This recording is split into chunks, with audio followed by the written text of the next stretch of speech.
Happy करवा चौथ सभी बहनों को। तो इस बार 1 तारीख को करवा चौथ था और मैंने 30 तारीख को ही मेहंदी लगवा ली थी, क्योंकि बहुत भीड़ होती है 31 को, इसलिए 30 को ही लगवा ली थी। तब भी 30 तारीख को 2 घंटे की लाइन में लगकर मेरे को मेहंदी लगवानी पड़ी। फिर मेरी मेहंदी का कलर कुछ इस तरीके से रचा। इस बार मैंने नाम फिंगर पे लिखवाया था, तो आदित्य बोल लेते हैं हाँ पहले तुम लोग मुट्ठी में करती हो फिर उंगली में नचाती हो। मैंने कहा नहीं नहीं ऐसा नहीं है। तो सासू माँ ने दे रखे थे सरगी के लिए कुछ पैसे, तो उन्होंने कहा था जो मन में आए वो खा लो। तो मैं मीठा और फल तो खाती नहीं हूँ, तो मैंने पिज़्ज़ा मंगाया और पेपी पनीर पिज़्ज़ा मंगाया, जो कि गर्म करने के बाद बहुत ही चीज़ी चीज़ी हो गया था, बहुत यम्मी लग रहा था। तो मैंने भी इंजॉय किया और कार्तिक ने भी पिज़्ज़ा इंजॉय किया। दूसरे दिन मैं करवा चौथ पे पहनी थी ये ड्रेस, ये दुपट्टा मैंने पिछले साल ले लिया था पर अभी तक डाल नहीं पाई थी, तो इस बार डालूंगी। तो सुबह हो चुकी है, नहा धो के मैं और मेरे पतिदेव चल दिए थे मम्मी के घर की तरफ, और मैंने मिठाई छप्पन भोग से ख़रीद ली थी। तो घर में एंट्री के बाद भैया मैं धीरे से पहले ऊपर चढ़ के जा रही थी।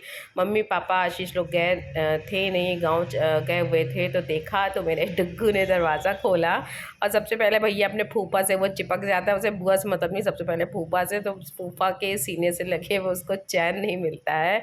फिर मैंने और मेरी भाभी ने बनाई मेरे लिए करवा में भरने के लिए पूड़ियाँ, तो वो बेल रही थी, फिर मैं बाद में सेक दूँगी। तो मैंने अपनी तैयारी करी, करवा भरने की स्टार्टिंग कर दी थी। लैया चूरा गट्टा मैंने एक करवे में भरा और दूसरे वाले करवे में हम पूड़ियाँ भरते हैं।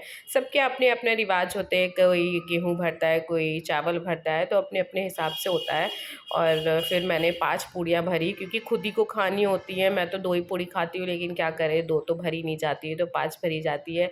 उसके बाद मैंने जो लड्डू लेके आए थे वो भी इसमें भर दिया और सारे इसके ऊपर अक्षत रख दिए थे, क्योंकि खाली ऐसे नहीं रखा जाता है, अक्षत रखा जाता है। उसके बाद मैंने सिक्के वगैरह लगा दी। अब आप लोग ये सोच रहे होंगे कि इस बार मैं ही तैयारी कर रही हूँ, मतलब मेरी भाभी लोग तैयारी नहीं कर रही हैं, तो इसमें भी कुछ बात है जो कि आपको आगे चल के वीडियो में पता चल जाएगा।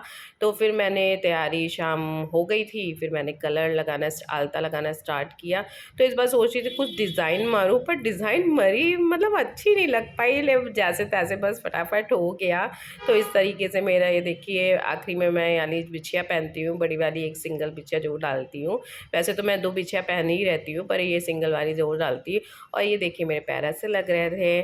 तो ट्विस्ट ये था कि प्रॉब्लम ये हो गई थी कि मेरे मायके में गांव की तरफ मेरी एक चाची की डेथ हो गई थी करवा चौथ के 1 दिन पहले। तो मम्मी लोग सुबह 4 बजे पूजा करके निकल गई, तो इन लोगों ने भी सुबह सुबह पूजा करी थी, ताकि जो करवा चौथ है वो खोटी ना हो जाए, इसलिए जल्दी जल्दी इन लोगों ने सुबह मॉर्निंग में ही पूजा कर ली थी।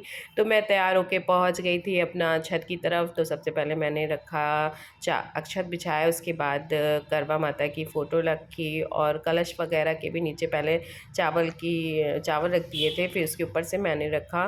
फिर ये जो रोली थी, रोली की माला लगा के मैंने करवा माता को पहना दी थी। फूल की भी माला थी, उसके बाद मैंने वो भी पहना दिया था।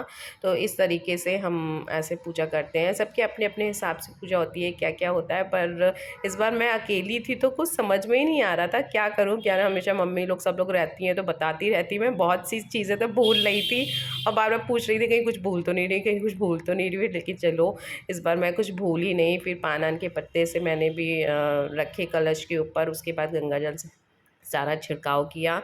और ये जो मैंने सुहाग का सामान रख रखा था वो भी करवा माता के आगे रखा, उसके बाद उसे भी गंगा जल से शुद्ध किया, फल चढ़ाया, मिठाई चढ़ाई।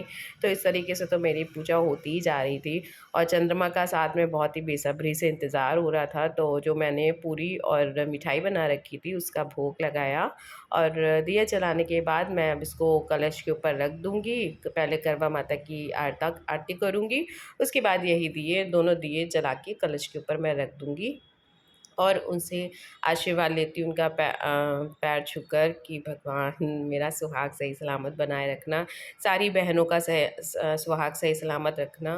फिर मैंने अक्षत कुछ हाथों में लिए और फिर उसके बाद कथा पढ़ी, क्योंकि कथा पढ़ना बहुत ही ज़रूरी होती है। उसके बाद मैंने करवा माता को सिंदूर अर्पित किया, फिर उनसे भी सिंदूर खुद लगाया कि मेरा सुहाग हमेशा आप ऐसे ही बनाए रखिएगा। और फिर क्या है फिर मैं क्या हो गया था, मैं सारे कलश में रोली लगाना भूल गई थी, सॉरी कुमकुम लगाना भूल गई थी। तो वो मैंने बाद में मुझे याद आया, यार मैं तो कुमकुम लगाना ही भूल गई, बल्कि शुरुआत में ही सारे कलश वगैरह और उसमें कुमकुम लगा देते हैं। फिर ये मैं इंतज़ार कर रही थी, ये लोग मेरी हंसी बना रहे थे क्योंकि इस बार कुछ चंद्रमा लेट भी निकला। वैसे 8:15 तक निकल आता था, पर इस बार 8:45 के करीबन निकला। और जैसे ही चंद्रमा निकल आया भैया, मैंने इनकी करवा लेकर चंद्रमा जी की पूजा करी और 7 बार ऐसे फेरे लेते हैं, तो बार बार मैं 7 फेरे घूम रही थी। घूम घूम के कहीं ऐसा ना हो जाए कि मैं खाली पेट हूँ, मुझे चक्कर आ जाए, मैं धड़ाम से नीचे गिर जाऊँ। पर चलो ऐसा नहीं हुआ, कोई बात नहीं, मैं तो जीत गई। फिर इसके बाद मैंने जो पूरी और जो मिठाई थी वो भी चंद्रमा जी को भोग लगाया, और भोग भी 7 बार अर्पित करते हैं। तो इस बार मैं अकेली थी, तो मैं फर्स्ट टाइम मैंने जीवन में अपने अकेले करवा बदला है। तो मैंने पहले सब लोगों से पूछा था कैसे बदला जाता है, तो किसी ने मुझे बताया दो दो करवे होने चाहिए तो आपस में बदल जाता है। तो और नेट पे भी मैंने देखा था, तो यही कुछ ऐसे ही विधि बता रहे थे कि दूसरे करवे से करवा बदल लिया जाता है, वरना हमेशा अपनी भाभी से मैं करवा बदला करती थी। तो ये रस्म तो पूरी हो गई। इसके बाद आती है बारी चंद्रमा को अर्घ देने की, क्योंकि चंद्रमा को अर्घ देना बहुत ज़रूरी होता है। तो ये देखिए मम्मी बताती है जितनी लंबी धार होगी चंद्रमा की, उतना उम्र पति की लंबी होगी। तो इस बार मैंने पंखुड़ी से ये वाली रस्म कराई है, जो कि आज जुल्फ़े निकाल के आटे की गोली और सेक करके ऐसे निकालते हैं। ये भी 7 बार निकाला जाता है, और भाभियों लोग तो पीछे ही खड़ी थी क्योंकि पूजा कर नहीं सकती।